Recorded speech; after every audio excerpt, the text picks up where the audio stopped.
کہ کم از کم ان کے دیوتا ان کی نظروں کے سامنے تو ہیں، اور دیوتا کی تو صرف پوجا کی جاتی ہے، شکایت نہیں کی جاتی۔ بہرحال وقت آگے بڑھا اور انکل وجاہت کی بے اعتنائی اور لا تعلقی باقاعدہ ناپسندیدگی میں بدلنے لگی۔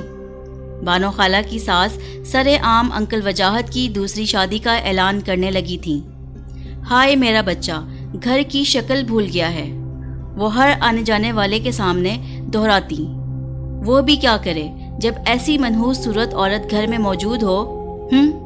سیاہ رات بن کر چھا گئی ہے میرے چاند جیسے بیٹے کی زندگی پر۔ خیر یہ تو انکل وجاہت کی اماں کے خیالات تھے، نہ جانے کس طرح اپنی بے لگام زبان اور اپنی بہو کے دل کو چھلنی کر دینے کے حساب کتاب انہوں نے خدا کے سامنے چکائے ہوں گے۔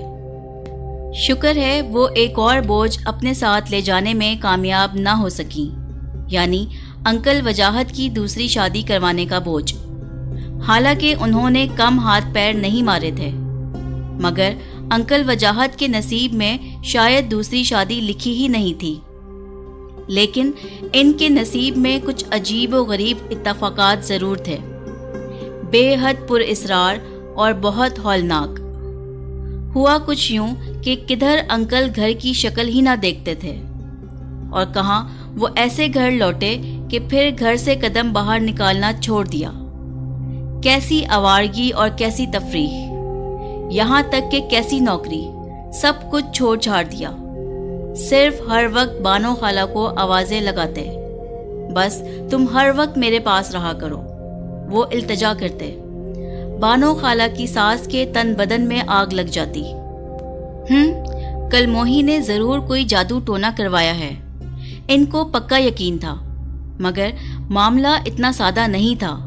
انکل وجاہت نے در حقیقت نوکری ووکری سب چھوڑ دی، کہیں بھی آنا جانا ترک کر دیا، گھر کے سب سے اندرونی کمرے میں خوف زدہ سے بیٹھے رہتے۔ صرف اس وقت تھوڑے مطمئن نظر آتے جب بانو خالہ ان کے پاس ہوتی۔ یہ صورتحال پورے خاندان والوں کے لیے تشویش کا باعث بن رہی تھی۔ سب کے بار بار پوچھنے پر انہوں نے ایک واقعہ سنایا۔ پچھلے دنوں جب میرا تبادلہ ایک دور دراز علاقے میں ہوا تھا تو وہاں سے میرے ساتھ بھیانک واقعات کا سلسلہ شروع ہو گیا۔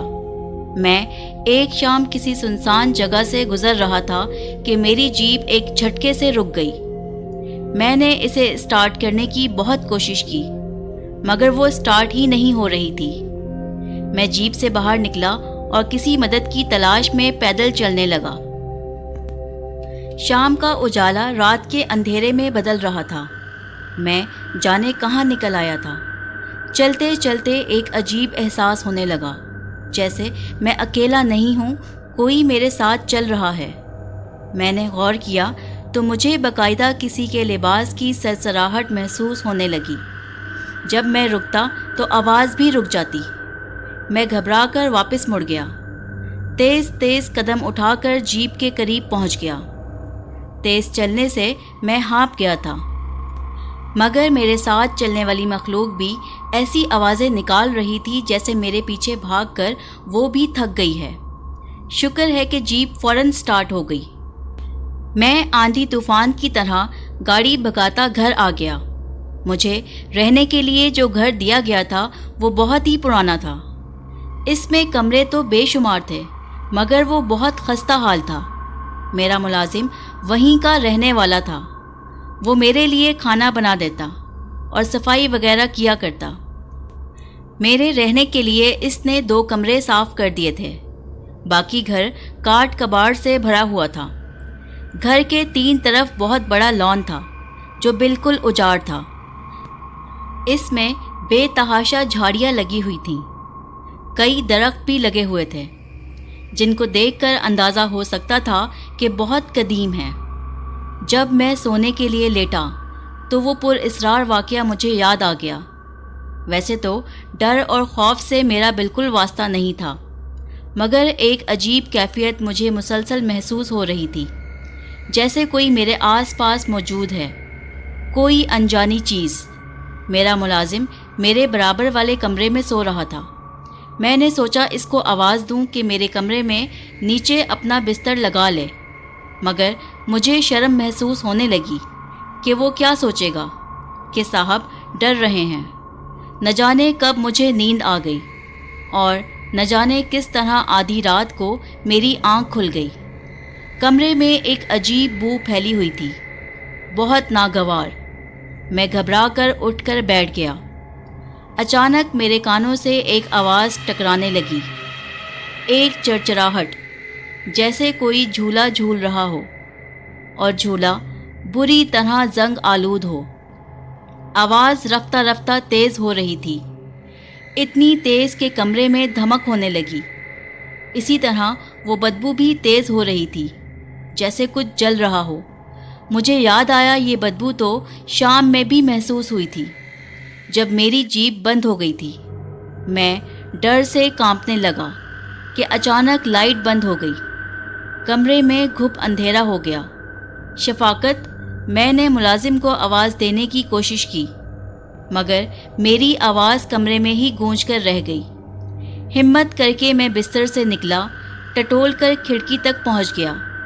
ڈرتے ڈرتے پردہ سرکایا اور اف! میرا دل خوف سے پھٹنے والا ہو گیا۔ سامنے اجاڑ بیابان لان میں اس آدھی رات کو مکمل اندھیرے میں ڈوبے اس پراسرار گھر میں چاند کی مدھم روشنی میں وہ جھولے پر بیٹھی ہوئی تھی، لمبا سفید لباس پہنے، اپنے سارے بال لمبے آگے اپنے چہرے پر ڈالے، سر جھکائے وہ لمبے لمبے جھولے لے رہی تھی۔ میں تھر تھر کانپ رہا تھا۔ مجھ میں اتنی ہمت بھی نہیں تھی کہ پردہ واپس آگے کر دوں۔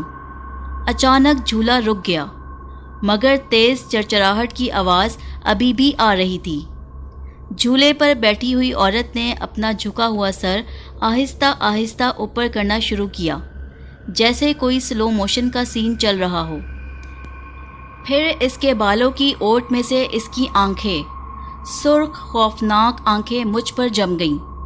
اس کے سیاہ چہرے پر مسکراہٹ نمودار ہو گئی، وارننگ دیتی ہوئی مسکراہٹ، چیلنج دیتی ہوئی مسکراہٹ۔ شاید میں بے ہوش ہو گیا تھا۔ صبح اٹھتے ہی میں نے اپنا سامان الٹا سیدھا پیک کر لیا۔ شفاقت میرے اس فیصلے پر حیران رہ گیا۔ آپ کو ضرور کوئی غلط فہمی ہوئی ہوگی صاحب، ادھر کوئی آسیب واسیب نہیں ہے، میں نے کبھی ایسی کوئی چیز نہیں دیکھی۔ وہ اس لیے کہ بھوت اور چڑیلیں رات کے ہم سفر ہوتے ہیں، اور تم رات کو گدھے اور گھوڑے بیچ کر سو رہے ہوتے ہو، میں نے تلخی سے کہا۔ پوری رات ایک چڑیل لان میں پکنک مناتی رہی، جھولے جھولتی رہی، اور تمہیں پتہ بھی نہیں چلا۔ چڑیل، جھولا، کون سا جھولا صاحب؟ باہر تو کوئی جھولا نہیں ہے۔ شفاقت حیران رہ گیا۔ اچھا، کوئی جھولا نہیں ہے تو یہ کیا ہے؟ میں اس کو بازو سے گھسیٹ کر کھڑکی کے پاس لے آیا اور پردہ سرکا دیا، اور مجھ کو اپنی آنکھوں پر یقین نہیں آیا۔ لان دور تک بالکل خالی پڑا تھا، وہاں کوئی جھولا نہیں تھا۔ دیکھا صاحب، شفاقت نے فاتحانہ انداز میں کہا، ضرور آپ نے کوئی خواب دیکھا ہوگا، مگر مجھے 100% یقین تھا کہ میرے ساتھ پیش آنے والے واقعات وہم نہیں ہیں۔ میں نے شفاقت کی ایک نہ سنی اور واپسی کے لیے نکل گیا، حالانکہ سورج کی تیز روشنی چاروں طرف پھیل چکی تھی، مگر میرا ڈر دور نہیں ہو رہا تھا۔ بار بار وہ سفید لباس والی مخلوق اور وہ جھولا آنکھوں کے آگے آ رہا تھا، اور وہ منظر جب وہ عورت آہستہ آہستہ سر اٹھا رہی تھی۔ اف! اس کا بھیانک چہرہ مجھے یاد آ گیا، اور جیپ ایک جھٹکے سے رک گئی۔ اوہ! صبح میں جلدی میں ریڈیٹر میں پانی ڈالنا بھول گیا۔ مجھے خیال آیا، میں جیپ سے باہر نکل آیا، شاید کوئی مدد مل جائے۔ ارے یہ تو وہی جگہ ہے۔ تھوڑی دور چل کر مجھے یاد آ گیا جہاں میں کل بھٹک گیا تھا۔ مجھے ایک دم ڈر لگنے لگا۔ میں جلدی سے بھاگ کر جیپ میں آ کر بیٹھ گیا، پھر سے اسے اسٹارٹ کرنے کی کوشش کی، اور وہ اسٹارٹ ہو گئی، مگر اچانک گاڑی میں ایک تیز بو پھیل گئی، کچھ جلنے کی بو۔ اس بو کو اب میں پہچاننے لگا تھا۔ میرے دل کی دھڑکن بری طرح تیز ہو گئی۔ وہ میرے برابر بیٹھی ہوئی تھی، اسی طرح لمبے سفید لبادے میں، بال آگے چہرے پر ڈالے، میں زندگی میں پہلی مرتبہ زور زور سے چیخنے لگا، ڈرو نہیں، میں تم کو کچھ نہیں کہوں گی۔ اس کی منمناتی ہوئی آواز سنائی دی، میں تم پر عاشق ہو گئی ہوں جب سے تم کو دیکھا ہے، مگر میں کیسے نہ ڈرتا۔ اس کی آواز بھی اس کی صورت کی طرح بہت ہی ڈراؤنی تھی۔ دیکھو، تم میرا پیچھا چھوڑ دو، خدا کے لیے یہاں سے چلی جاؤ۔ میں رونے والا ہو گیا۔ پیچھا تو اب میں کبھی نہیں چھوڑوں گی۔ اس کی خوفناک مسکراہٹ غائب ہو گئی، اس کی آنکھیں غصے سے سرخ ہو گئیں۔ میں تم کو چھوڑ کر کبھی نہیں جاؤں گی، کہیں نہیں جاؤں گی۔ نہ جانے کیسے میں نے گھر تک کا سفر طے کیا۔ وہ اسی طرح میرے برابر والی سیٹ پہ بیٹھی رہی۔ گھر پہنچ کر وہ ایک دم غائب ہو گئی۔ میں نے کچھ سکون محسوس کیا، مگر وہ تو وہیں تھی میرے ساتھ، صرف وہ کسی کو نظر نہیں آ رہی تھی۔ مگر جیسے ہی میں اکیلا ہوتا وہ آ جاتی، مسکراتے ہوئے، بلا وجہ کہکے لگاتے ہوئے۔ وہ ایک پل کو میری جان نہیں چھوڑتی تھی۔ جب میں واش روم جاتا تو باہر دروازے سے لگ کر کھڑی ہوتی۔ وہ میرے سوا کسی کو نظر نہ آتی تھی، نہ ہی اس کی آواز کسی کو سنائی دیتی تھی۔ آرام سے کمرے کے کسی کونے میں موجود اپنے بالوں کی اوٹ سے مجھے دیکھتی رہتی، اور کبھی کبھی تو رات کو میری آنکھ کھلتی تو چھت سے الٹی لٹکی میرے اوپر جھکی ہوتی۔ اس نے مجھے اتنا خوفزدہ کر دیا کہ ڈر سے میرا دل بے حد کمزور ہو گیا۔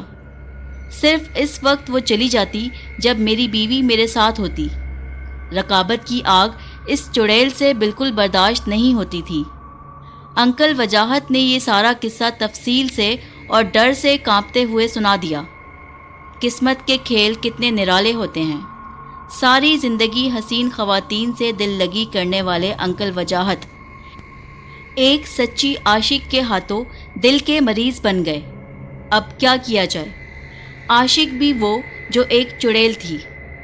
ایک عرصے تک جس بیوی کے سائے سے بچتے تھے، اچانک اس کے آنچل میں پناہ مانگنے لگے۔ خیر نہ جانے یہ عجیب پر اسرار کھیل کب تک چلتا رہا۔ انکل نے نوکری چھوڑ دی، کہیں آنا جانا بالکل ترک کر دیا۔ پیلا زرد چہرہ لیے گھر کے کسی کونے میں اکڑوں بیٹھے تھر تھر کانپ رہے ہوتے۔ شکر ہوا کہ انکل وجاہت کا گھر بھی ان کے ابا نے بنوایا تھا۔ جب انکل کی نوکری چھوٹ گئی تو چند دنوں بعد گھر میں کھانے کے لالے پڑ گئے۔ آخر ان کی اماں جان نے اوپر کی منزل کرائے پر چڑھا دی۔ جیسے تیسے گزارا ہونے لگا۔ بانو خالہ کی نہ تو اتنی تعلیم تھی، نہ ہی تو اتنا اعتماد کہ کہیں نوکری کر لیتی۔ اوپر سے دونوں بچیاں بھی گھر کے اتنے عجیب اور گھٹے ہوئے ماحول کی وجہ سے اتنی کم ہمت نکلیں کہ ٹھیک سے بات تک نہیں کر پاتی تھیں۔ اسی طرح سالوں گزر گئے۔ وجاہت انکل کی اماں آخر کار دنیا چھوڑ گئیں۔ بچیاں بڑی ہو گئیں۔ انکل کے اوپر عاشق مخلوق کا عشق لا حاصل بھی آخر مدھم ہو گیا۔ اب وہ ہر وقت ان کے پاس نہیں ہوتی تھی، بلکہ کبھی کبھار اپنے محبوب کے درشن کرنے تشریف لایا کرتی تھی۔ خیر یہ ساری کہانی تو وہ ہے جو میں اپنے بچپن سے سنتا چلا آیا ہوں، مگر اب میں اصل بات کی طرف آتا ہوں۔ نہ تو مجھے کسی چڑیل پر یقین تھا اور نہ ہی انکل کے اس ڈرامے پر کہ وہ اس قدر لاچار اور کمزور ہو چکے ہیں کہ کوئی کام کر ہی نہیں سکتے، نہ تو نوکری اور نہ ہی کوئی گھر کے کام۔ میں نے سالوں سے ان کو گھر میں موجود اخبار اور کتابوں کا مطالعہ ہی کرتے دیکھا تھا۔ رات کو ٹی وی کے آگے براجمان ہو جاتے۔ لوگ کہتے ہیں کہ ان کی حالت برسوں بہت بری رہی ہے۔ ان کا کہنا تھا کہ شدید خوفزدہ رہ رہ کر ان کے اعصاب جواب دے چکے ہیں اور وہ کوئی کام کر ہی نہیں سکتے۔ وہ اپنی اس ہٹ حرامی کو اس ڈرامے میں چھپاتے آئے ہیں۔ مجھے پکا یقین تھا۔ ہو سکتا ہے برسوں پہلے کوئی ہلکا پھلکا واقعہ پیش آ گیا ہو، جیسے کہ اکثر لوگوں کے ساتھ پیش آ جاتا ہے، مگر اتنے سالوں تک مسلسل اسی کیفیت میں رہنا ناممکن۔ علی بھائی، انم کی سخت گھبرائی ہوئی آواز سے میں بھی گھبرا گیا۔ ہاں انم، کیا ہوا ہے؟ خیریت تو ہے؟ وہ ثاقب بھائی، امی کی طبیعت بہت خراب ہے، بے ہوش ہو گئی ہیں۔ ابو نے کہا ہے آپ کو کہوں کہ ڈاکٹر کو لے آئیں۔ میں بانو خالہ کی طبیعت کا سن کر خود بھی پریشان ہو گیا، مگر ابو کا نام سن کر بری طرح تپ گیا تو موصوف ڈاکٹر کو بلانے کی زحمت بھی نہیں کریں گے۔ رات کا 1:30 بج رہا تھا۔ خیر، اپنے دوست اور پڑوسی ڈاکٹر سبحان کو نیند سے اٹھا کر خالہ کے گھر لے گیا۔ شکر ہے خطرے کی بات نہیں تھی۔ ان کا بلڈ پریشر ہائی ہو گیا تھا۔ ظاہر ہے ایسے شوہر کے ساتھ زندگی گزار کر بلڈ پریشر تو ہائی ہونا ہی تھا۔ آج پتہ نہیں کیوں مجھے انکل پر ہمیشہ سے زیادہ غصہ آ رہا تھا۔ بیچاری خالہ کتنی کمزور ہو گئی تھی، اور انم اور مہرین ڈری سہمی زرد رنگت والی لڑکیاں، ان میں تو اتنی ہمت بھی نہیں تھی کہ بیمار ماں کو ڈاکٹر کے پاس لے جاتی، سر پر باپ کے موجود ہوتے ہوئے۔ کیا عمر ہوگی اس وقت انکل کی؟ میں نے دل میں حساب لگایا، 52 یا 53 سال۔ وہ بالکل جوان نظر آتے تھے۔ بقول ان کے وہ دل کے مریض بن چکے تھے، مگر وہ ابھی بھی ایک اشارے سے کسی کو بھی درد دل میں مبتلا کر سکتے تھے۔ میں نے ایک زہریلی نگاہ ان پر ڈالی۔ ان کے صرف چند بال سفید ہوئے تھے، چہرے پر کوئی شکن نہیں تھی۔ میرے ساتھ بیٹھے وہ یقیناً میرے بڑے بھائی لگ رہے ہوں گے، مجھ سے کہیں زیادہ وجیح بڑے بھائی۔ ثاقب بھائی، آپ آج یہیں رک جائیں پلیز، امی کی طبیعت ٹھیک نہیں، ڈر لگ رہا ہے۔ مہرین نے التجا کی۔ میں ویسے تو اکثر یہاں آتا جاتا رہتا تھا، مگر رات کو رکنا مناسب نہیں لگ رہا تھا۔ مگر مہرین کے پیلے پڑے چہرے کو دیکھ کر مجھے ترس آ گیا۔ چلو ٹھیک ہے، میں امی کو فون کر کے بتا دیتا ہوں۔ مہرین مطمئن ہو گئی۔ میرا بستر انکل وجاہت کے کمرے میں لگا دیا گیا۔ میں نے کوفت تو محسوس کی، مگر سارے دن کا تھکا ہوا تھا، اور اس وقت رات کے 3 بج رہے تھے۔ میں لیٹتے ہی سو گیا، مگر رات کو اچانک میری آنکھ کھل گئی، جیسے ہوا کا تیز جھونکا میرے چہرے سے ٹکرا گیا ہو۔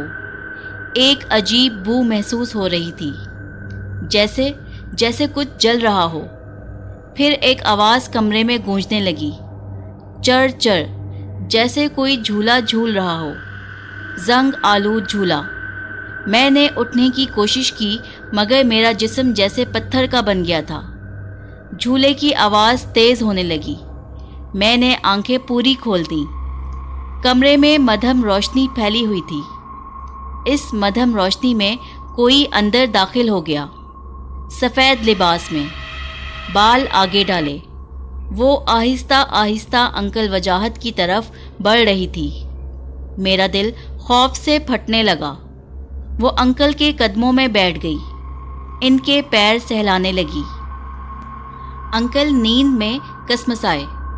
اس نے آہستہ سے اپنے منہ سے بال ہٹا دیے۔ انکل وجاہت نے ساری زندگی اس کے بھیانک چہرے کا جو نقشہ کھینچا تھا، وہ تو کچھ بھی نہیں تھا، وہ کہیں زیادہ مکروہ تھی۔ اچانک اس کی سرخ آنکھیں مجھ سے ٹکرائیں۔ میں ڈر سے کانپ رہا تھا۔ وہ مسکرانے لگی، پھر مجھ پر نظر جمائے ہوئے وہ اٹھی اور میری طرف بڑھنے لگی۔ میری دھڑکنیں بے قابو ہونے لگیں۔ میں نے خوف سے اٹھ کر بھاگنا چاہا، لیکن جسم ساکت ہو گیا۔ چیخنا چاہا، لیکن آواز حلق میں دب گئی۔ آج انکل کی ایک ایک بات مجھے سچ لگ رہی تھی۔ وہ میرے قریب پہنچی اور میرے قدموں میں بیٹھ گئی۔ میری اوپر کی سانس اوپر اور نیچے کی نیچے رہ گئی۔ جسم برف کی مانند سرد ہو گیا۔ اس نے اپنی کالی سیاہ زبان نکالی اور میرے قدموں پہ رکھ دی۔